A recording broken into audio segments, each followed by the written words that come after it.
Bienvenue sur Daronne, ton podcast par Diaspora. On se retrouve tous les mois pour mettre la lumière sur ces femmes, à la fois mères et pionnières, toutes issues de l'immigration. Et aujourd'hui, c'est Sophia qu'on se retrouve pour discuter. Merci de nous recevoir. Bonjour, chanter avec plaisir. Merci. Alors, on va commencer, on va se revenir en arrière. Toi, jeune, à 17 ans, quand ta mère vient en France pour travailler, t'es dans une République dominicaine qui est patriarcale, tu te sens pas à ta place. Comment ça se passe? Raconte-moi ce moment-là, s'il te plaît.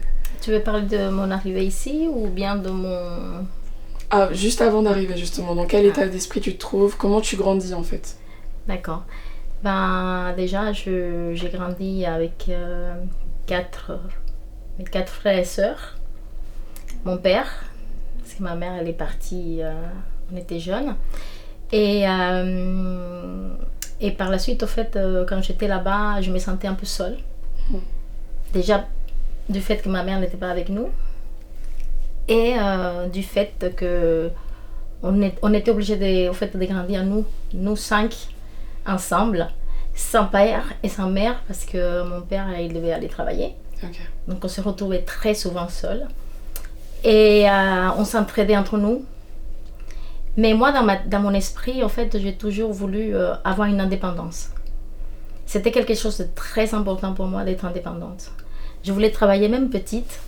J'avais un voisin qui me demandait « Repasse-moi mes chemises, je vais te payer un peu. » Et je disais « Oui, je peux, mais mon père, il me l'interdit, donc il faut que je le fasse en cachette. » J'allais repasser sa chemise, mais mes frères et sœurs, ils surveillaient que quand mon père arrivait, je laissais la chemise, je partais en courant. Et voilà, mais j'étais contente de gagner un peu d'argent. Et pour moi, c'était déjà une partie d'indépendance, de pouvoir travailler. Et ensuite, dans mon esprit, à un moment donné, j'ai dit, à l'âge de 16 ans, par là, j'ai dit, j'ai envie de partir parce que j'ai pas envie de finir. En fait, je voulais pas me retrouver avec des enfants jeunes et vivre cette vie qui ont beaucoup de jeunes filles là-bas, qui se retrouvent ensemble très jeunes, qui n'ont pas de mari à la fin parce que les hommes, ils les quittent, voilà. Et j'ai appelé ma mère, j'ai envoyé un message à ma mère et je lui ai dit je voudrais en fait que tu m'amènes avec toi parce que je voudrais avoir une vie meilleure. Et comme j'étais toujours à la recherche de cette indépendance qui était au plus profond de moi, c'était marqué, je me suis dit c'est une façon à moi d'être indépendante. D'accord. Et donc ma mère elle a accepté et elle m'a amenée en France. Et ensuite, il en suit ce qu'il en suit.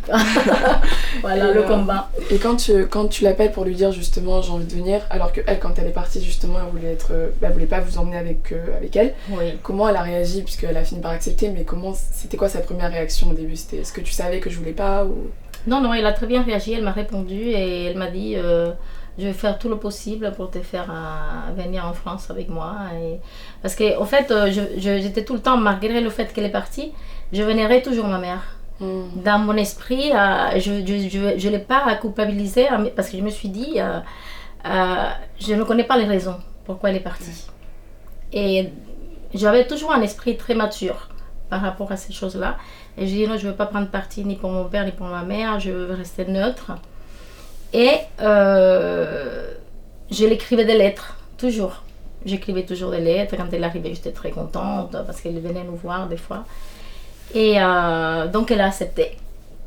Et elle m'a fait venir en France et c'était pas facile parce qu'elle ne travaillait pas. C'était que mon beau-père qui travaillait. Okay. Et donc, au niveau des moyens financiers, c'était dur. C'était dur les premiers temps en France. Puisque tu es venue, du coup, quand tu arrives en France, tu viens dans le sud de la France. Oui. Et donc tu restes là-bas, comment ça se passe? Est-ce que c'est aussi violent que la République dominicaine que tu as quittée? Ou c'est moins violent parce que finalement tu pars de là-bas, donc c'est toujours mieux que rien? Non, c'était très dur. C'était très très dur parce que déjà c'est Castelnaudary. Okay. Castelnaudary c'est une petite ville. Pour moi c'est comme un village. Comme maintenant j'habite à Paris, je vois la différence. et donc je suis arrivée à Castelnaudary, j'étais perdue. Parce que j'avais pas de famille, à part ma mère et mon beau-père, pas d'amis, pas ma famille, que je laissais derrière. C'était très compliqué. Ça va aller. Ouais, t'inquiète. Tu peux pleurer, c'est pas grave.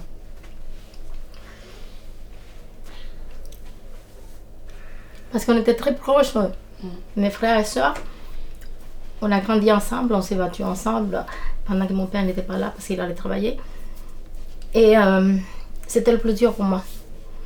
Parce que je ne me rendais pas compte que j'allais vivre ça. Et ma mère m'envoyait souvent chercher le courrier dans la boîte aux lettres. Et j'avais toujours l'espoir d'avoir une lettre de mes frères et sœurs.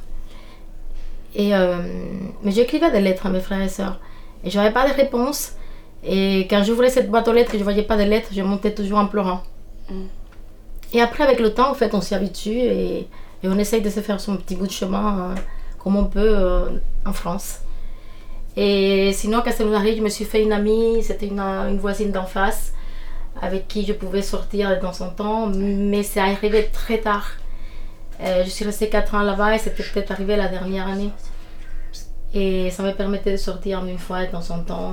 On allait danser, ou boire un verre, ou se promener dans la petite ville. Mais je ne me suis jamais fait vraiment à Castelnaudary, je n'ai pas trouvé vraiment ma place en fait. C'était un peu compliqué parce que j'étais tout le temps seule en fait. Oui, parce que tu es très timide, tu me disais avant de commencer. Quand je suis arrivée, c'était très difficile déjà au lycée. Oui. Parce que je suis allée au lycée, je ne parlais pas un mot de français. Oui.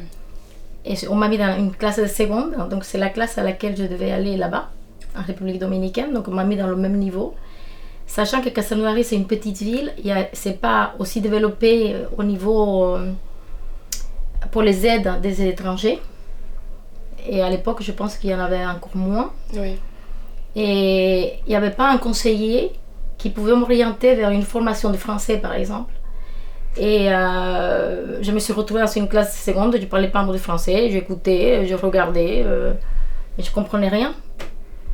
Et j'avais ma prof d'espagnol que je remercierai toute ma vie.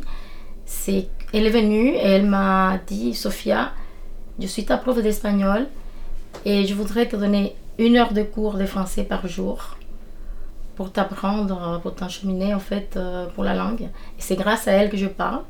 C'est grâce à elle que j'ai appris à parler, c'est grâce à elle que j'écris, c'est grâce à elle que j'ai appris à lire le français. Parce qu'elle me donnait les petits livres de son fils quand il était petit. Okay. Et avec ça, elle me donnait le cours. Elle me faisait lire, elle me disait si jamais tu ne comprends pas quelque chose, tu notes. Tu me dis, ok. Et après, tu cherches dans le dictionnaire si tu n'as pas compris le sens. Et petit à petit, comme ça, j'ai appris à parler. À parler français. Et je me rappelle, elle m'a dit, il faut lire des livres. Et c'est très important pour le français, pour apprendre. Et le premier livre qu'elle m'a fait lire, c'est Un homme, une femme, un enfant. Et c'était une très belle histoire et ça m'a motivée à lire, en fait. À lire encore plus et du coup, t'as aimé la lecture. Voilà. Et ça, c'est intéressant ce que tu dis parce que moi j'ai vécu à peu près la même chose. Enfin, ma mère et moi on a vécu la même chose quand elle est venue en Italie quand même assez. Enfin, elle avait 20 ans, 22 ans à peu près. Et elle est venue avec moi, elle a laissé ses frères et sœurs. Parce qu'elle, quand elle était petite, son père il est décédé. Et elle a travaillé pour sa mère. Enfin, elle a arrêté l'école du coup pour ça. Et quand on arrive en Italie, elle parle pas un mot d'italien. Mon père il va travailler donc il a pas le temps de nous apprendre l'italien. Moi j'ai 5 ans donc on me met directement à l'école. Alors que je parle que français. Ah oui. Je parle pas italien, on me met directement à l'école avec des gens. Et en fait, ce qu'on a eu, c'est qu'on a eu de la chance. On est tombé sur une dame, une professeure, pareil, qui faisait des cours à ma mère. Et du coup, ma mère aussi, elle me parle en italien. Et parce qu'on était dans un village à Côme, donc dans le nord de l'Italie, très raciste, mais il y avait une personne qui l'était pas. C'était cette dame. C'est fou. Et mais en fait, c'est vraiment la même chose. Et donc, elle faisait lire ma mère, alors que ma mère, elle a dû arrêter l'école très jeune, donc elle est un peu analphabète. Puisqu'elle pouvait pas juste avoir le temps d'aller à l'école. Mais ma mère, ce qu'elle faisait, c'est que quand je rentrais à la maison de l'école, en fait, elle avait une caméra et elle me filmait. Elle me disait parle italien, après elle me disait parle français, et après elle me disait parle djoula. Donc elle voulait que je parle les 3 langues que je connaissais. Ah oui, et c'est comme ça que j'ai parlé italien. Donc c'est vrai que c'est super. C'est vraiment. C'est une belle histoire aussi. C'est une belle histoire, mais du coup ça me rappelle un peu la tienne. Et quand je suis arrivée en France, bah pareil aussi. J'ai dû apprendre à réapprendre le français, parce que même si c'est ma première langue, mais du coup j'ai dû apprendre à lire le français. Et c'est une amie de ma mère qui avait une librairie qui m'a dit viens dans ma librairie et prends tous les livres que tu veux. Ah, Et j'ai pris super. tous les livres que je voulais. Et Ah. du coup, maintenant, et j'ai fait des études de lettres. Mais du coup, donc c'est vrai que je me dis, il y a des gens comme ça que tu croises en chemin et qui t'aident. Oui, Et en général, c'est des gens qui te ressemblent un peu parce qu'ils savent la galère par laquelle t'es passé. oui. Et on pense à cette professeure d'espagnol. Et c'est une prof d'espagnol, en plus elle est espagnole. Oui, elle est espagnole. Oui, du coup, et elle donc essayait de m'apprendre le flamenco. Je fais un cours, elle donnait des cours de flamenco. T'as abandonné. Tu t'es Je dit ne non. suis pas très douée. Et donc, quand tu grandis dans le sud, t'apprends du coup à lire. Ouais. Est-ce que tu continues les cours ou t'arrêtes les cours au bout d'un moment? J'ai continué les cours Ok, pendant ces 4 ans à Castelnaudary. ok. J'ai continué les cours, mais un jour, j'ai dit je ne vais plus aller à l'école parce que je me sentais inutile. Ok. Bon, j'ai appris beaucoup de choses. On m'a passé même en première. Ok, wow. Il y a eu une fois où j'ai eu un succès phénoménal parce que j'aimais beaucoup les poèmes, même les écrits en République dominicaine déjà. Et il y avait une poésie à lire et je l'ai lue, mais je l'ai apprise par cœur. Et ils m'ont même applaudi, les élèves, les profs. J'ai dit waouh en français. Et c'était génial, donc j'étais très fière de moi. Et puis j'arrivais à lire un petit peu après, à écrire un peu. Mais c'était pas quand même, je ne suivais pas les cours des maths, quand ils me prenaient pi, je sais pas quoi, là, qu'est-ce qu'il me raconte, je comprends rien. Et le prof, il était super drôle. Ouais. Et après, au bout de 4 ans, j'ai dit non, je ne vais plus aller à l'école. Donc je me suis enfermée dans ma chambre, ma mère a toqué à la porte. Parce que ma mère, ne sachant pas vraiment le français, elle ne m'aidait pas. Ok. Mon beau-père, il est parti en Afrique parce qu'il était militaire, au tout début, donc il ne pouvait pas m'aider. Il n'y avait personne pour m'aider à la maison. Et ils m'ont mis une prof de français, parce que j'ai même passé le bac. Ok, bah bravo. Donc, j'ai passé le bac, évidemment, j'ai eu le niveau, parce qu'au niveau de l'écrit, c'était très compliqué. Oui. L'oral, impeccable, mais l'écrit, il fallait apprendre plusieurs tests, comme vous savez, hein, Ouais, les jeunes, vous connaissez ça. Voilà, et il fallait bien apprendre et réviser, donc j'ai eu cette prof qui m'a beaucoup aidée. Et grâce à ça, j'ai pu avoir l'oral. Ok. Mais l'écrit, Oui, étant c'est donné normal, que je on peut ne pas t'en pouvais pas, vouloir. donc voilà, j'ai le niveau bac. Et je suis restée enfermée dans ma chambre. Ma mère elle est venue toquer. Et lève-toi, c'est l'heure, il est tard, tu vas être en retard. J'ai dit, je ne me lève pas, je ne vais pas à l'école. Ok. Mais comment ça s'est fait? Il faut que tu ailles. Je dis, maintenant j'ai 20 ans et j'ai le droit de décider si je veux ou pas. J'ai pris ma décision, je suis restée à la maison, elle n'était pas contente. J'ai fait mon petit bonhomme de chemin et j'ai décidé de faire une remise à niveau. Je me suis renseignée, je ne sais plus comment. Je dis, je vais faire une remise à niveau, je vais voir où je suis au niveau du français et peut-être travailler. Oui. Et quand je fais cette remise à niveau, c'est là où je me suis rendu compte de mon niveau de français qui était très bien, qui était pas mal. Et pendant cette remise à niveau, on devait faire un stage dans n'importe quel secteur, le secteur qu'on choisirait ou on pouvait trouver. Étant donné que je n'ai pas trouvé parce que je ne connaissais personne vraiment, et il y a une fille qui m'a dit « Ah, mais à l'hôpital, ils cherchent des personnes, est-ce que ça t'intéresse ?» Je dis « Ah oui, bien sûr, j'y vais, j'ai envie de trouver un stage. » Donc, je suis allée à l'hôpital, j'ai fait un stage dans le service de moyen et long séjour. C'est là où il y a les personnes âgées. Les personnes âgées, c'était terrible cette période parce que quand je voyais les gens qui criaient de douleur, ou alors parce qu'ils étaient seuls, parce qu'ils avaient envie d'avoir un parent qui vienne les voir ou parler, même ne serait que parler avec eux, ça m'a fait beaucoup de peine. Et ça m'a fait aussi en même temps avoir cette sensibilité. Bon, j'ai toujours été sensible, je pense, hein, dans le fond. Cette sensibilité pour venir en aide à ces personnes. Oui. Je me suis bien appliquée et je m'intéressais beaucoup. Et l'infirmière qui s'occupait donc du secteur où j'étais m'appelait toujours. Viens Sophia, parce qu'elle voyait bien mon intérêt. Viens Sophia, viens voir comment je fais les pansements où il y avait des gens avec des escarres énormes qui ne pouvaient même pas tenir sur le dos. Et elle me montrait comment elle faisait les pansements, elle me montrait comment elle faisait les soins. Et ça m'a beaucoup intéressée et j'ai continué dans cette voie. Okay. Donc je n'ai pas évidemment fait des formations là-dessus parce que ma mère, elle a décidé de repartir en République dominicaine. D'accord, ok. Et donc normalement, je devais la suivre puisque j'avais 20 ans. Et je vivais toujours chez eux, j'avais pas d'argent, j'avais rien. Donc j'ai dit non, mais moi je veux pas retourner en République dominicaine. J'ai rien appris encore, j'ai besoin d'apprendre encore plein de choses. Et ils sont partis. Avec ton beau-père du coup? Elle est repartie avec mon père, okay. Voilà, ils sont partis. Et moi j'ai décidé de rester en France. Mais je suis partie un moment avec elle, donc un mois je pense. Et je suis revenue chez ma tata qui est là. Ok, d'accord. Donc c'est elle qui m'a accueillie. Et je suis restée un moment avec elle. Donc quand je suis arrivée à Paris, j'ai rencontré Mercedes, mon amie Mercedes. Et je suis restée un moment avec elle. Et après, j'ai commencé à travailler, mon fils au père. Et j'ai travaillé aussi dans une maison de famille. Je faisais un peu la cuisine, un peu le ménage. Et à partir de là, donc, quand je travaillais avec mon fils au père, je suis restée très peu de temps. C'était 1 an. Après, j'ai quitté cet emploi et je suis allée parce que c'était très difficile. Avec cette personne, d'ailleurs, mon amie Mercedes, elle connaît l'histoire parce que je travaillais avec cette dame qui était vraiment inhumaine, je trouve. Sur quels aspects elle était? Parce qu'en fait, je me suis retrouvée à vivre Déjà, mon amie Mercedes, elle m'a accueillie chez elle parce que quand j'habitais chez ma tante, il y a eu un incendie dans l'immeuble. Et on a tous dû partir de l'immeuble. Et c'est mon amie Mercedes qui m'a accueillie chez elle. Et je travaillais encore chez cette dame avec mon fils au père. Et cette dame, en fait, elle a décidé de me donner une chambre, là où elle avait son bureau. Sauf que dans cette chambre, il y avait une douche, mais elle était froide, il n'y avait pas d'eau chaude. Chez elle, elle avait 2 douches, mais il y en avait une où il y avait du stockage, des meubles, des choses. Elle n'a jamais libéré cet endroit où elle pouvait dire ah bon, tu te douches chez moi en attendant.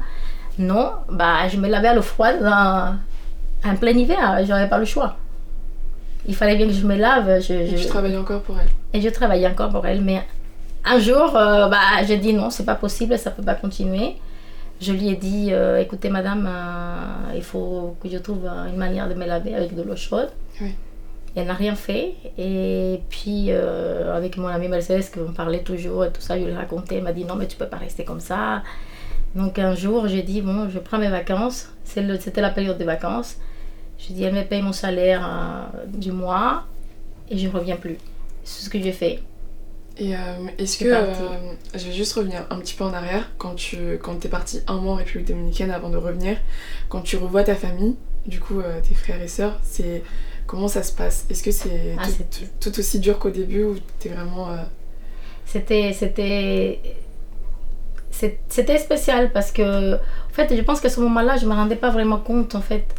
J'ai l'impression que c'est maintenant, en fait, que ça commence à faire un choc. Ok. Plus je vieillis. Mais à ce moment-là, non, tu te dis, je viens, bien sûr, j'étais contente de voir mes frères et sœurs. Ça a toujours été un plaisir de les voir. Et même dur, parce que ça me remémore tous les moments qu'on a passés seuls. Ouais. Et tous les moments, pour moi, c'est de la souffrance. Quand on est tout petit, qu'on n'a pas de maman, bon, le papa, il n'est pas là parce qu'il va aller travailler. Et ça, c'était dur. Mais bon, après, je passe et puis je vis le moment avec eux, contente, on va à la plage, on mange tous ensemble. Et ça, voilà, ça... Ça fait passer le temps. Ça fait passer, voilà. Mais c'était dur parce que il fallait que je reste là, parce qu'on avait amené des affaires, c'était à mon nom, comme j'étais dominicaine, donc il fallait retirer toutes les affaires du port et tout ça. Il fallait que j'attende que ça sorte du port, c'est les affaires de ma mère, pour pouvoir repartir. Ah oui, d'accord. Et c'était interminable. Et surtout, c'était dans une ville où il n'y avait pas mes frères et sœurs. Donc moi, je voulais être avec mes frères et sœurs. Donc t'étais seule, mais qu'est-ce que je fais là? Moi, je veux être avec eux. Je me disputais, je veux partir avec mes frères et sœurs. Et puis ma mère, elle n'était pas contente. Je dis non, je veux être avec eux. Voilà, mais bon, ça s'est fait après. Et je suis repartie. Et c'est justement quand je suis arrivée à Paris, en fait, j'avais 29 ans. Quand je suis arrivée à Paris, c'est là où j'ai demandé ma nationalité française. Parce que j'avais le droit de demander. Je l'ai demandé seule. C'est pas mes parents qui l'ont demandé pour moi. Oui. Voilà. Et donc à ce moment-là, j'ai fait ma demande de nationalité, ça s'est fait assez Ça m'a rapidement. passé. Oui. Ok. Et quand t'es du coup, là on va revenir à quand t'es chez cette femme-là et que tu travailles au père, Oui, c'est un peu de l'esclavage finalement parce que tu... oui, c'était un peu ça, oui. Mais ça un peu c'est... ça. Il y a tellement de nos mamans qui ont vécu Oui, ce genre de... Puisque derrière en fait il y a ces gens pour qui tu travailles, puisque en fait j'allais dire qu'ils t'accueillent mais qu'ils t'accueillent même pas, c'est un échange finalement. bien sûr. Mais du coup ils te traitent vraiment comme un sous-humain. Oui. Parce que tu mérites pas de dignité ou pour eux t'es... Absolument. Mais moi, en fait, à l'époque, en plus, je disais toujours oui. Oui. Je ne savais pas dire Parce que non. t'as pas le choix. Si, moi, j'ai toujours, Tu penses que t'as j'ai le choix? toujours pensé qu'on a le choix. On a toujours le choix. Ok. On le disait tout à l'heure. On a toujours le choix. Et moi, j'ai toujours eu un caractère, en fait... C'est vrai qu'à l'époque, voilà, je disais toujours oui, par gentillesse ou je sais pas quoi. Mais pas parce que j'avais besoin de manger, non. Parce que sinon, je n'aurais pas quitté le travail. Ok. J'ai toujours un caractère où je dis, on me marche au-dessus, mais je ne dois pas me laisser marcher dessus, fuis. Ailleurs, il y aura toujours quelque chose pour toi. Oui. Voilà, c'est comme ça que je fonctionne jusqu'à aujourd'hui. Et malgré tout, bon, on essaie d'être gentil, de dire non, je ne peux pas partir parce que je ne veux pas laisser les gens dans l'embêtement. Mais à un moment donné, il faut choisir. Oui. Il faut savoir ce que l'on veut vraiment et pas se laisser piétiner, voilà. Et elle a réagi comment, cette dame, quand tu lui as dit... Ah, moi, je pars lui ai dit chercher quelqu'un avant de partir. Ah, Je vous ok. laisse le temps de chercher quelqu'un parce que moi, je ne peux pas rester. Elle a fait comme si elle cherchait, mais elle n'a pas cherché. Donc, je dis, je pars tout seul, de moi-même. Ouais, tu l'as... Ok, parce que je trouve que t'as été bien gentille quand même, hein, parce que Oui. la prévenir comme ça, alors qu'elle méritait rien, Oui, tout à fait. elle méritait de se débrouiller seule. Tout à fait, j'ai été gentille. C'est pour ça que je te T'as dis. été beaucoup c'est, trop gentille. je dis, je donne une petite chance. Et après. Après, tu laisses... Ah oui, c'est comme ça. D'accord, franchement, Oui. c'est... Et donc après, quand tu pars enfin de cet endroit horrible, Mhm. et que tu vis avec ton ami Mercedes, comment ça se... Tu retrouves un autre travail, du coup, j'imagine. Bah, du coup, à l'époque, j'avais un ami, un copain, qui est de la Côte d'Ivoire d'ailleurs. Ah, moi aussi, je suis vraie. Voilà, et puis il est médecin. Ok. Et donc, on a commencé à sortir ensemble un peu. Et il m'a dit tiens, si tu venais en Martinique avec moi, parce qu'il a fait ses études là-bas. Donc, on a été à Martinique et je lui ai dit je vais au soleil avec mon livre. Et quand j'ai quitté cette dame, j'étais contente. Je lui ai dit je vais au soleil avec mon petit livre. Et j'ai passé un moment très sympathique et tout là-bas, très bien. Et ensuite, en revenant en France, il m'a proposé d'être un peu sa secrétaire. Parce qu'il était en fait, il faisait des remplacements. Ok. Et j'étais sa secrétaire, il me payait très bien. Il m'a dit t'inquiète pas, je vais te payer. Il m'a bien payé pendant un mois. Et après, donc j'ai trouvé une dame où j'allais, comme je vous disais avant, pour faire le ménage, le repassage, un peu de cuisine. Et c'était juste jusqu'à 14h, Ok. de 9h à 14h, quelque chose comme ça. Et j'ai dit, mais j'ai beaucoup de temps libre quand même, hein. Je devrais faire quelque chose d'autre. Hein. Et je lui ai dit, je vais prendre des cours du soir, par la mairie de Paris. Et donc j'allais à ces cours du soir, c'était de 18h, je crois, à 20h. Et je lui ai dit, mais qu'est-ce que je vais faire avec mon cours du soir? Je vais faire de la vente. Je dis, c'est ce que je trouvais le plus abordable. Et j'ai fait de la vente, donc j'ai fait un CAP de vente. D'accord. Mais je ne me suis jamais servi de ce CAP parce que, en fait, je me suis rendu compte que la vente, je déteste ça. J'aurais pu avoir mon BOP et je dis non, c'est pas fait pour moi d'essayer de vendre quelque chose à quelqu'un que je connais pas. Oui. Voilà, si je fais quelque chose moi et je dis bon, je vends ça parce que je connais ce que je vends. Ça oui, mais vendre quelque chose que quelqu'un d'autre a fait et je dois mentir, ça c'est pas possible. Ouais, mentir, c'est... Voilà, il faut convaincre que les gens achètent. Dans Mais le tu monde sais pas exactement. Dans le monde de la vente, C'est ça. Le mensonge, c'est... Enfin, moi, je sais que j'avais un problème avec mon patron quand je faisais un job étudiant au marché. Et au marché, il faut beaucoup mentir. Faut dire oui, les fruits, Ah oui. l'avocat, oui, il est mûr dans 2 jours. Et du coup, moi, je savais pas dire ça. Moi, je savais pas mentir. Et donc, en fait, à la fin, elle en avait tellement marre. Et il disait à tous les clients, il disait non mais elle, c'est ma pire vendeuse parce qu'elle ment pas. Mais du coup les clients m'aimaient trop parce que moi je mens pas, quand c'est pas bon, c'est pas bon. Enfin, Bah oui, donc, bah oui. Et des fois quand je pouvais pas dire que c'est pas bon, je disais ah bah je sais pas, j'ai pas goûté. Bah Du oui, coup, oui. donc, C'est pas mal ça. je sais pas, j'ai pas goûté encore. Et après il disait bon ok merci. Et donc il comprenait en fait que c'était pas bon parce Bah que... oui. Mais quand c'était bon par contre je le disais, je disais, ah ça c'est excellent, vendez-le. Donc la vente ça Oui. c'est vraiment horrible. Oui, Mais, c'est terrible là. faut Non, pas le faire quand on est honnête. Non, le diplôme il est resté dans au placard. Mais c'est bien d'avoir plein de diplômes, c'est intéressant aussi. C'est une satisfaction personnelle finalement. Oui, oui, oui. Donc bien c'est une sûr. bonne chose. Et surtout c'est une revanche finalement Oui. de faire ce diplôme, de l'avoir. Oui. Et si Tout vous à fait. t'aurais pu continuer finalement Tout à à fait. étudier, et sachant que enfin pour la Sophia qui vient d'arriver, qui a 17 ans, qui Oui, se dit il faut que j'étudie, il faut que je comprenne cette langue, Ouais. c'est important, c'est une belle Ouais. victoire. oui. Donc, vraiment, Mais j'ai essayé de me reconstruire à ma manière. oui. Mais il faut dire aussi que j'ai rencontré beaucoup de gens aussi gentils autour de moi. Oui. Vraiment, même si partout où j'allais, il y avait toujours une bonne âme. Partout, partout, partout, partout. Comme cette infirmière qui m'a guidée. Qui t'a guidé vers Voilà. ton futur métier. Et à chaque fois, c'est comme ça. Mes amis, mais voilà.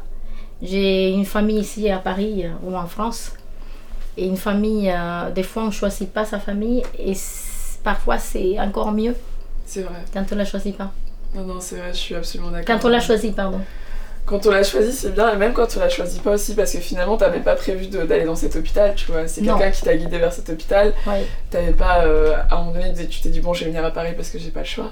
Et, Non. donc tu l'as choisi, mais sans vraiment la choisir. Oui. Donc, et non, vraiment, je me retrouve beaucoup dans ce que tu dis. Parce que moi, pareil, quand on est arrivé en France, comme je te disais tout à l'heure, on a beaucoup déménagé. Et c'est très dur en fait quand t'es pas dans un pays. Tu vois beaucoup de gens qui te ressemblent parce que je pense que quand t'es arrivé à Paris, t'as dû avoir ça. Il y avait beaucoup de gens qui étaient déjà noirs, Ouais. latinos, maghrébins. oui, Mais finalement, les gens, enfin, c'est pas toi, c'est pas ton pays, c'est pas ton. tout à fait. Et finalement, quand t'arrives et t'as des gens qui te font confiance, tu te dis, c'est important. Et Oui. donc ça te donne vraiment. Oui, Moi, je sais exactement comme toi. Parce que quand je suis arrivée, oui, j'avais c'est quoi? J'avais 11 ans quand je suis arrivée à Boulogne, donc j'ai vécu à Boulogne pendant beaucoup d'années. Et ma mère, elle allait à la Croix-Rouge pour aider du coup à la Croix-Rouge, mais aussi demander de l'aide. On a rencontré cette dame qui est décédée il y a quelques jours. Et en fait, elle m'a fait des cours d'anglais. Et je voulais faire un stage, pareil. Elle m'a donné un stage à Roland-Garros. Elle m'a dit, je vais t'aider. Mais c'était pareil que toi, c'était pas je te donne, c'est je vais te montrer comment faire. Oui, oui, Et oui. ensuite, tu vas apprendre. Oui, Et je peux dire que vraiment tout ce que j'ai aujourd'hui, c'est grâce aussi à ces gens-là que tu as croisés dans la Oui. rue. Mais ma mère, elle dit souvent, si tu croises des bonnes personnes, c'est que tu es une bonne personne. Donc peut-être que tu es une bonne personne. Ah, je l'espère, je l'espère. J'espère aussi. Je l'espère, je fais de mon mieux pour l'être en tout cas. C'est le plus important. Ouais. Si les intentions sont bonnes, tout le reste après se passe bien en général. Finalement. Oui, oui, oui, oui. Oui, oui, je pense, oui. Et donc pour revenir à toi qui est donc t'es secrétaire, après tu commences à travailler comme aide ménagère finalement. Oui. Et ensuite après tu veux plus faire de vente. Qu'est-ce qui se passe? Tu te dis Ah, mais j'ai jamais fait la vente en fait. t'as plus fait de j'ai vente. juste fait le- T'as jamais fait la vente. J'ai juste fait le diplôme et puis c'est tout. Voilà. Et donc tu t'es dit, et au final t'avais tes après-midi qui étaient toujours libres ou t'avais autre chose Non, en fait, après j'ai changé. Où est-ce que je suis partie déjà après après j'ai eu ma fille, Victoria. Voilà, ça c'est une autre aventure. J'avais trouvé un logement, donc un appartement. Et je suis tombée enceinte. J'ai rencontré le père de Victoria, je suis tombée enceinte. J'ai eu une petite maison. Après, je suis partie, j'ai fait de l'hôtellerie pour femmes des chambres. Voilà, ça c'était très dur. C'est un métier que je conseille à personne de faire, malgré le fait qu'il faut le faire quand même. Mais c'est un travail très très difficile. C'était terrible parce que quand j'étais enceinte, j'étais obligée de le faire aussi enceinte. Et c'était horrible. Et il y avait des moments où j'étais par terre. Je disais, oh mon Dieu, tu vas pas me laisser galérer comme ça toute ma vie. Et il faut que je change. Mais c'était très dur à la fin, avec la grossesse surtout. Et puis j'ai abîmé mes genoux. Parce qu'il fallait qu'on pousse les lits avec les genoux. Parce que les lits étaient très bas à l'époque. Maintenant, ils sont rehaussés les lits. Mais mes genoux, ils sont tous abîmés avec ça. Et j'avais mal partout. Quand je rentrais chez moi, j'étais fatiguée. J'ai fait ça pendant la grossesse. Après la grossesse aussi, je l'ai fait un peu. Et puis ensuite, où est-ce que je suis partie? Qu'est-ce que j'ai fait? J'ai vécu dans le 11e avec ma fille. Après, on est parti dans le 20e. Et comme ça s'est passé très mal avec le père de Victoria, donc je suis partie à Aubagne parce que ma mère, elle est revenue en France. Ok, d'accord. Et elle est partie vivre en Aubagne. Donc, pas, rien à voir avec Castelnaudary. Elle est partie à Aubagne, donc là, je suis partie là-bas pour pouvoir fuir un peu le père de ma fille qui voulait toujours être là sans être là. Okay. Et j'ai vécu là-bas, je cherchais du travail là-bas. J'ai commencé justement, je voulais chercher du travail dans le domaine que j'ai connu pendant cette formation de remise à niveau. Oui. Et auprès des personnes âgées. J'allais dans les associations qui faisaient ce type de travail. Et j'ai commencé à faire ça. J'allais chez les particuliers. Quand ils me voyaient souvent, parce que c'était souvent en remplaçante. Ok. En tant que remplaçante. Donc j'ai eu le moment où j'arrivais chez les gens et ils m'ont dit « Ah, c'est vous ?» Je dis « Bah oui, je suis la remplaçante de votre aide ménagère parce qu'elle est en vacances. » « Ah d'accord. » Ils étaient un peu réticents. Mais une fois qu'ils me rencontraient, ils changeaient de tout en tout. Okay. C'était d'autres personnes. Comme quoi, en fait, ils se font des préjugés parce qu'on a la peau noire. Mais je ne peux pas dire que j'ai vécu vraiment le racisme. Okay. Je ne peux pas le dire. Je mentirais si je dis qu'on m'a traité de sale noire. Jamais. Peut-être qu'il y a eu ces personnes qui m'ont accueilli, qui ont été choquées de voir que c'était une noire qui arrivait. Mais jamais une insulte, jamais non, je ne veux pas de vous parce que vous êtes noire, jamais. Okay. Jamais vécu ça. Mais après, une fois que je rentre, voilà, ah, mais vous ne pouvez pas revenir la prochaine fois? Je dis non, parce que vous savez, votre femme, la personne qui vient habituellement, qui est déjà là. Donc je ne peux pas lui prendre sa place. Voilà, mais ça n'a pas duré très longtemps parce que ma mère est tombée malade, ou alors elle a voulu tomber malade, et c'est elle qui s'occupait de Victoria qui était petite. Donc du coup, j'ai dû tout laisser tomber. Okay. Et à un moment donné, je suis revenue à Paris. J'ai toujours fait des allers-retours à Paris. Donc à la fin, j'ai fini à Paris. Et je suis revenue à Paris et, parce que j'ai rencontré là-bas au Aubagne, j'ai rencontré le père de ma fille, Léana, ma deuxième fille. Et donc comme il est venu à Paris pour son travail, parce qu'elle était militaire, et on l'a suivi, et je l'ai suivi. On l'a suivi avec Victoria et puis on est venu à Paris 14e. Et là, on est resté 10 ans à Paris. J'ai eu Léana. Et pendant ce temps-là, en fait, j'ai passé une période où je ne travaillais pas parce que j'ai eu une très mauvaise grossesse avec Léana. Ça s'est très mal passé. Et après, je dis, à un moment donné, comme je sortais de la grossesse après l'accouchement, et j'ai vécu ça très très mal. Et j'étais un peu déprimée. Et j'ai dit, il faut que j'aille travailler, en fait. Il faut que je travaille. Et je dis à son père, bon, maintenant, tu t'en occupes toi et je vais travailler. Je suis partie travailler et encore une fois dans l'hôtellerie, dans le même travail, parce qu'il me connaissait là-bas. Mais je suis restée très peu de temps et j'ai recommencé un peu et c'était plus pareil. Je ne voyais pas les choses pareilles parce que j'avais besoin de sortir de cette bulle de la grossesse finalement qui s'est mal passé. Donc, et je suis restée pas très longtemps. Et j'ai commencé après, je dis je vais créer ma société de service à la personne. Et on m'a dit, ah oui, mais non, mais c'est très difficile, vous imaginez, vous allez ouvrir, vous allez avoir les charges et tout ça. Et je dis, ça m'a motivé encore plus quand j'ai dit ça. Je dis, je vais le faire. Les gens ils voulaient pas que tu le fasses au final, tu disais, bon, pour cette raison, je vais le faire. Je dis, je vais le faire parce que je sens que je suis capable de le faire. Ouais. Et que si jamais ça marche pas, au moins j'aurais essayé. Oui. Je ne vais pas me dire j'aurais dû. Donc j'ai ouvert ma société de services à la personne. C'était très facile pour moi, je pense. Je n'ai pas fait d'études de marché, j'ai rien fait. Je me suis inscrite dans les registres où il faut s'inscrire. La chambre de commerce. Voilà, la chambre de commerce, tout ça. J'ai fait ma publicité sur le journal. C'était comme ça avant? Ah oui, il fallait faire une annonce sur le journal. Et puis après j'ai ouvert la société, j'ai commencé à travailler. C'était moi qui allais en premier chez les gens. Après j'ai commencé à trouver des personnes parce que ça commençait à se faire connaître avec la pub et tout ça. J'allais distribuer les pubs sur les voitures, dans les immeubles. Et À un moment donné, pendant cette période, donc le mari de ma cousine, il m'a dit, bah, il y a une dame qui a besoin de quelqu'un, mais je veux que ce soit toi qui aille. Je lui ai dit, ah, mais c'est embêtant parce que j'essaye justement d'être juste la gérante et pas celle qui va travailler. Et c'était mon but en fait. Et il m'a dit, non, mais il faut que ce soit toi vraiment parce que c'est quelqu'un d'important et moi je te connais, je sais comment tu travailles. Je lui ai dit, bon, d'accord. Je suis allée, je suis jamais ressortie en fait chez la dame. Et à ce moment-là, elle avait une blessure au poignet. Et on m'a dit, tu viens pour l'aider à se laver, tout ça. Et je dis, d'accord. Normalement, ça devait durer quelques jours, un mois. Et finalement, elle a dit, non, mais vous restez avec moi. La personne qui était là ne revient pas. Donc, je vous garde.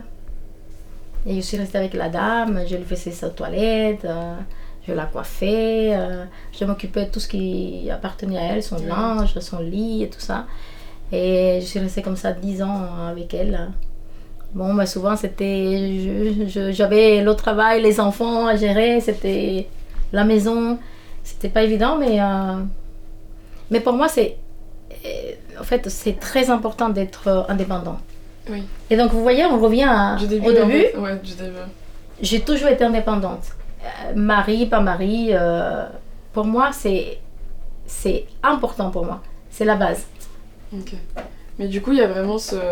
Moi, je dirais l'indépendance, c'est la résilience aussi. Parce que tu es très résiliente finalement. Parce que tu as eu un peu c'était les montagnes russes du début à la fin. Oui. Et pourtant, tu t'es retrouvée avec ce client-là, et enfin cette cliente-là. Et malgré, tu gérais ta société, donc tu gérais des gens, et parallèlement, toi aussi, t'allais travailler, donc t'étais pas une chef comme les autres, finalement. C'est ça. Et j'avais pas peur d'aller travailler, hein. Des fois, je rentrais le soir avec les pieds en compote, parce que j'allais partout. Quand il y avait un problème, ah, la fille, elle est pas venue, qu'est-ce qui se passe? Ou alors, elle m'appelle, la fille, ah, mais je peux pas venir parce que je suis malade, ou alors parce que je suis fatiguée. Il fallait que j'y aille, moi, ou que j'appelle le client, que je lui dise, bon, il y a un souci. Mais... j'avais une relation très... j'avais pas une relation des clients et gérante de la société. J'avais plutôt une relation amicale avec les gens. Okay. Et je sais pas pourquoi ça s'est fait comme ça, mais j'ai créé une relation amicale. Donc du coup, les gens, des fois, même maintenant encore, j'ai des contacts avec certains clients de la société.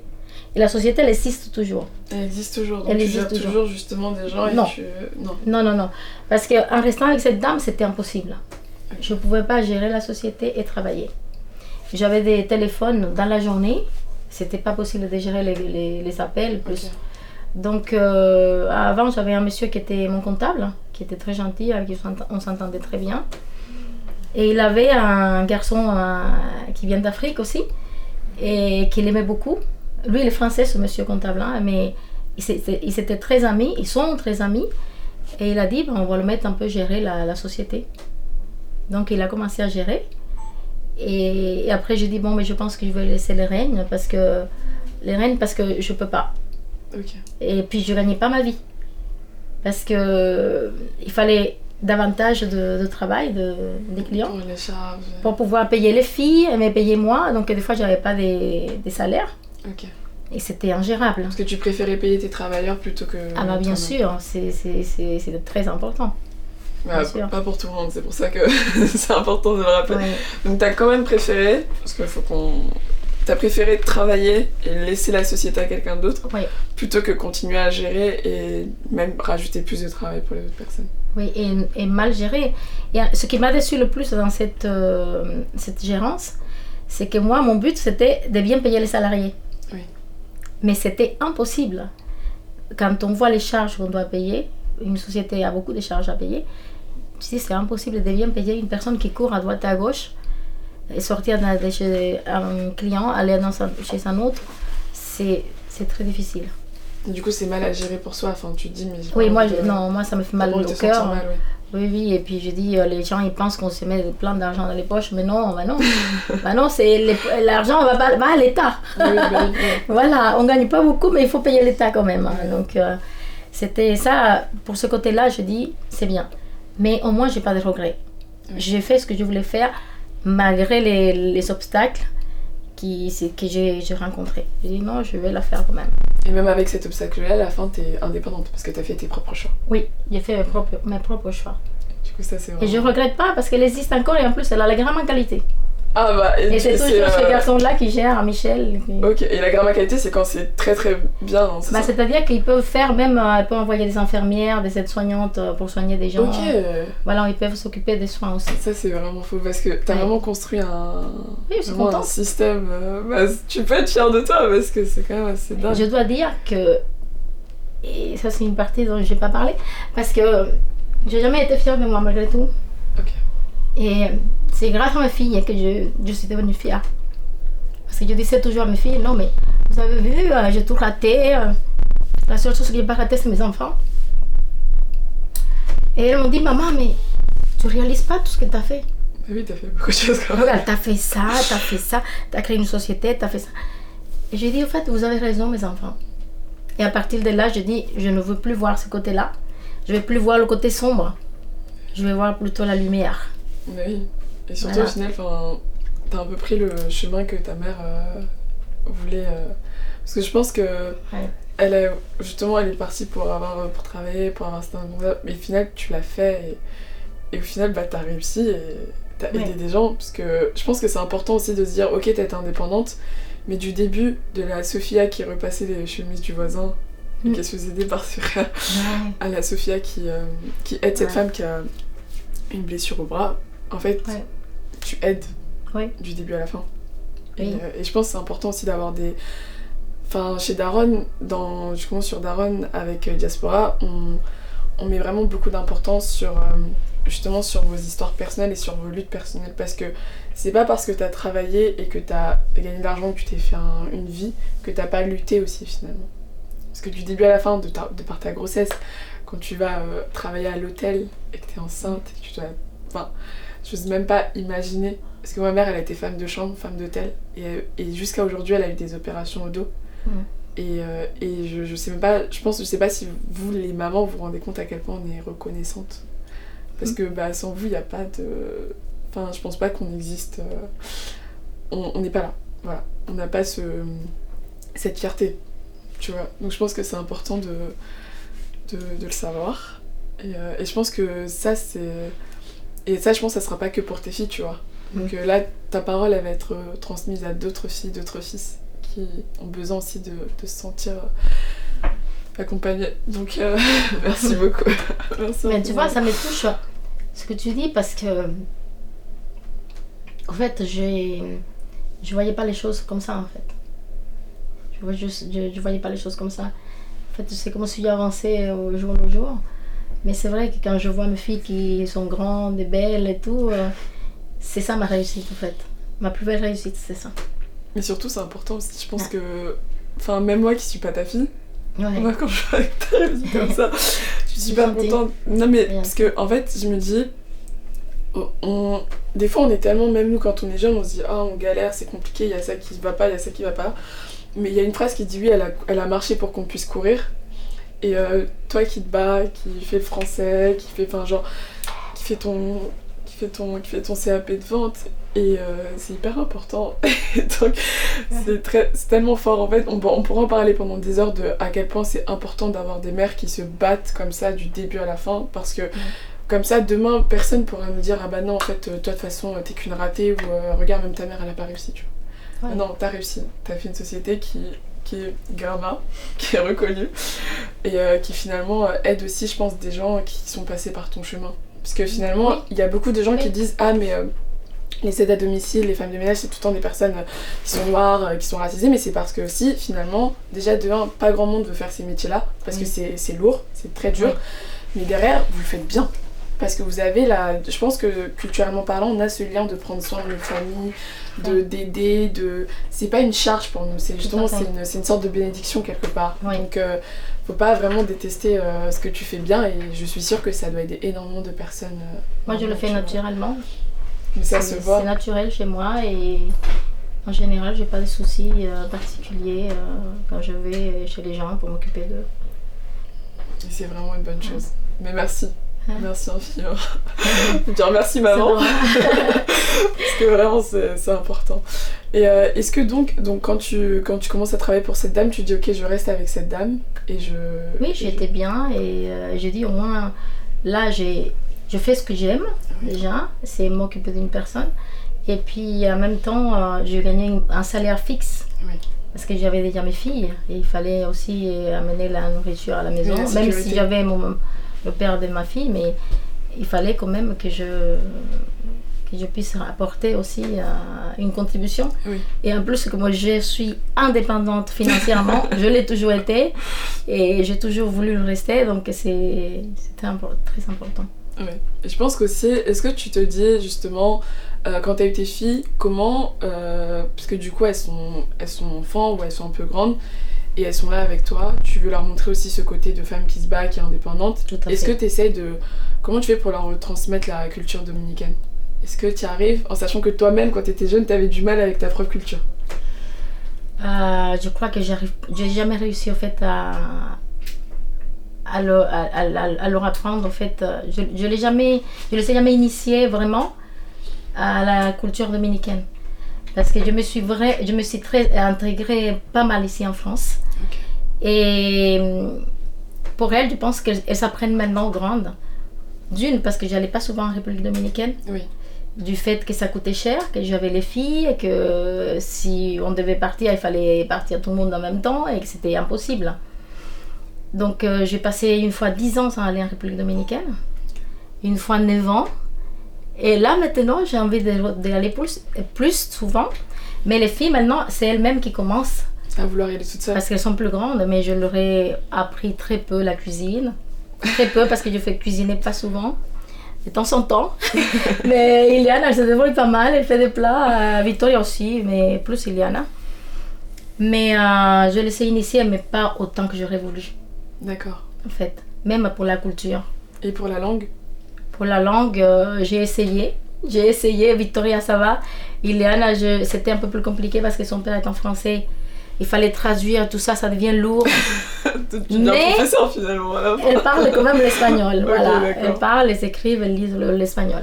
Ok, mais ça c'est important, tu penses, pour la langue? Très important. Toi-même, t'as eu ton problème avec la langue française. Oui. Okay. C'est très important pour moi, c'était important qu'elle sache parler l'espagnol. Oui. Parce que je pense que c'est déjà un bon... Parce que même si elles n'ont pas été plongées dans la culture dominicaine, finalement, c'est important que si elles y aillent, elles parlent.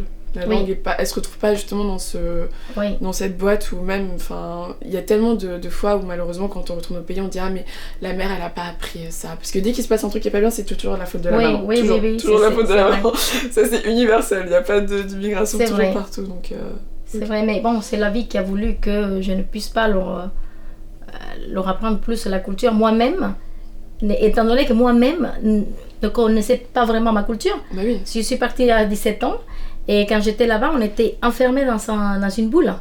On n'allait pas visiter le pays ou... Non, on était là et on ne pouvait pas bouger. Mon père, il ne nous laissait pas... Oui, parce que c'était dangereux aussi quelque part. Oui, il pouvait... déjà seul, on ne pouvait pas. Et en plus, lui, il travaillait pour pouvoir nous nourrir, donc on ne pouvait pas... Et je connais rien en fait. Je connaissais rien à la République dominicaine. Rien. Okay. Même maintenant encore, je voudrais justement apprendre à connaître un peu mon pays. Est-ce que du coup maintenant tu dirais que tu es une Française qui recherche ses origines? Tout à fait. D'accord. Mais en fait, au fond de moi-même, j'ai toujours dit je suis dominicaine et ça ne changera jamais. Oui. Ça c'est sûr, mes racines, c'est... Et déjà, je trouve que j'ai un peu de tout. Un peu, j'ai l'Afrique, peut-être portugais, je sais pas, et dominicaine, bien sûr. Parce que finalement, vu que t'es afro-dominicaine, t'es aussi forcément, enfin, tes premières générations de descendants, ils sont forcément d'Afrique ou oui, bien sûr. des îles. C'est un mélange, il y a un mélange, dans ma famille, il y a un mélange de tout. Noir, blanc, il y a un mélange. Ça, c'est important, ça. Oui, du coup, c'est vraiment beau, finalement. Oui, il y a un mélange. Et quand, du coup, là, maintenant, dans quel état d'esprit tu es par rapport à ta vie, ta situation? Qu'est-ce que tu te dis là, tout de suite? Maintenant, je vis au jour le jour, en fait. Et mon accomplissement, c'est par rapport à mes enfants. C'est-à-dire que maintenant, je dis, ça y est, elles sont grandes, je suis tranquille. Ok. Et j'essaie de vivre ma vie. Normale. Complètement indépendante. Complètement indépendante. Voilà. Toujours avec mon indépendance. Toujours avec ton indépendance. Et j'ai très envie d'aller beaucoup plus souvent en République dominicaine parce que je sais pas si c'est mon corps, mon cœur qui me pousse Oui, parce que à chercher mes racines, à me remettre parce que là je suis allée avant j'étais il y a 1 an et demi et là je viens de rentrer, je suis allée et quand je suis allée il y a 1 an et demi, ça faisait 9 ans que je n'avais pas été. Ok. Et c'était le choc. Mais je dis mais j'ai honte. Je suis dans mon pays, j'ai pas l'impression d'être dans mon pays. Déjà je connais rien. Et en plus de ça, je dis mais en fait j'ai grandi là. J'ai vécu là et je me sens pas. J'avais honte parce que je me dis mais même à mon compagnon je lui dis mais je me sens bizarre. J'arrive pas à me situer, à me dire tu as vécu là et c'est ton pays mais c'est inconscient. C'est-à-dire oui. Que là maintenant par exemple j'ai envie d'y aller mais c'est pas moi qui me dis non mais il faut que j'y aille parce que c'est mon pays, non.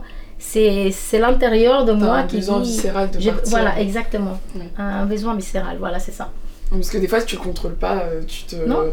Enfin, et surtout quand tu vas et que tu te rends compte que ça a tellement changé et en fait, tu deviens métisse. Oui. Parce que du coup, c'est ça. T'es d'ici, mais pas vraiment. T'es là-bas, mais pas vraiment non plus. Et t'es un peu...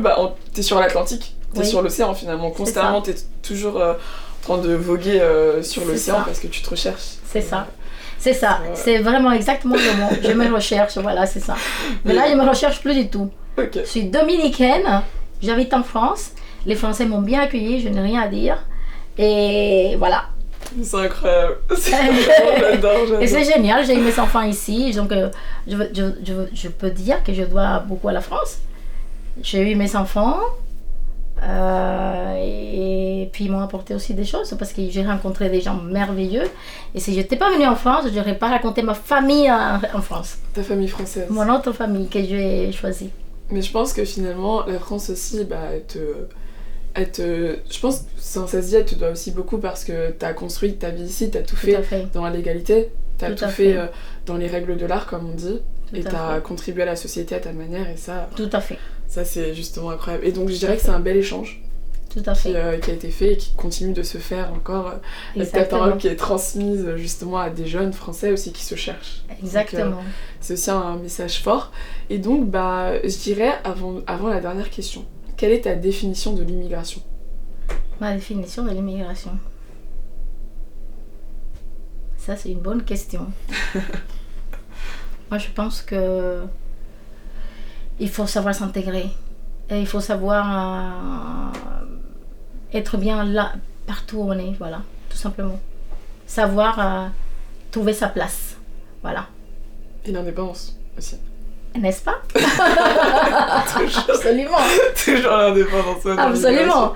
Il faut savoir trouver sa place et faire son petit bonhomme de chemin et en faisant le bien autour de soi et d'accord. Voilà, et du moment qu'on se sent bien quelque part, je pense que c'est là où il faut être, là où on est bien. C'est un magnifique message. Merci beaucoup. C'est très important que plein de gens comprennent ce message qui est vital. Il faut être bien, si on n'est pas bien, il faut partir. C'est pas là où on va être. Exactement. Du coup, partez où vous voulez tant que vous êtes bien. Ça, c'est important. Et puis, il faut jamais abandonner. Il faut jamais se dire, parce qu'on est noir, on va pas passer. Non, ça, jamais. Moi, ça a toujours été ma mentalité. Je dis, je suis noire, mais j'ai tous les droits comme tous les autres. Oui. Parce que je peux vous donner un petit exemple. Pourquoi je dis ça?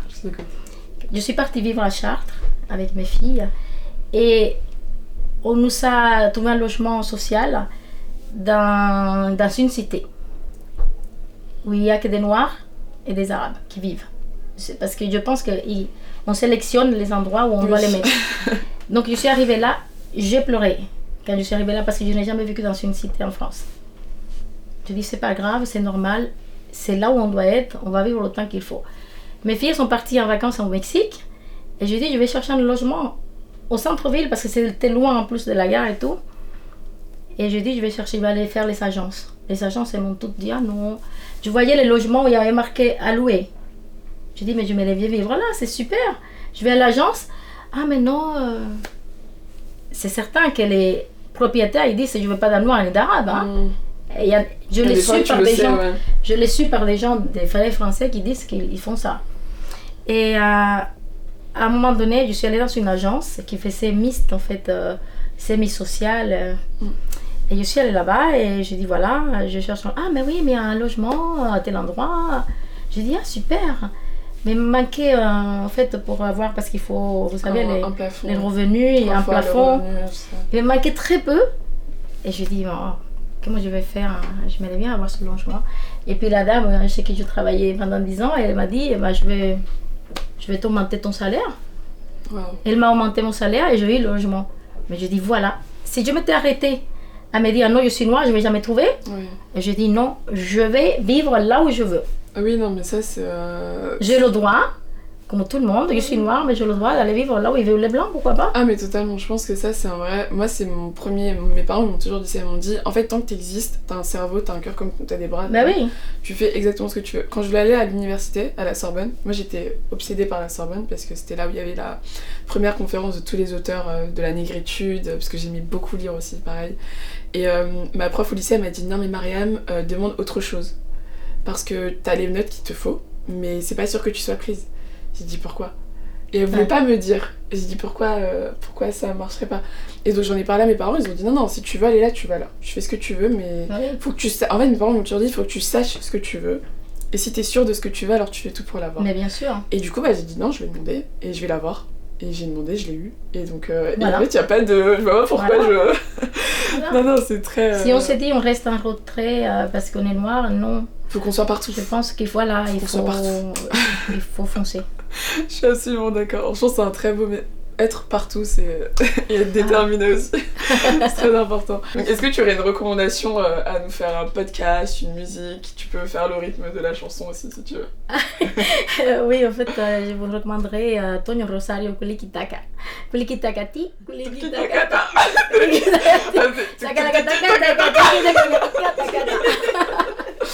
Merci beaucoup Sophia pour cet épisode. Merci beaucoup pour cet échange, c'était incroyable. Moi ce que je retiens c'est qu'il faut qu'on soit indépendante. Oui. Faut qu'on soit des femmes indépendantes et faut qu'on soit des immigrantes fières. Et battantes. Indépendantes et battantes. Merci beaucoup en tout cas, je te fais un câlin. Merci. Muchas gracias. De nada, fue un placer encontrarte. Oh, muchas gracias.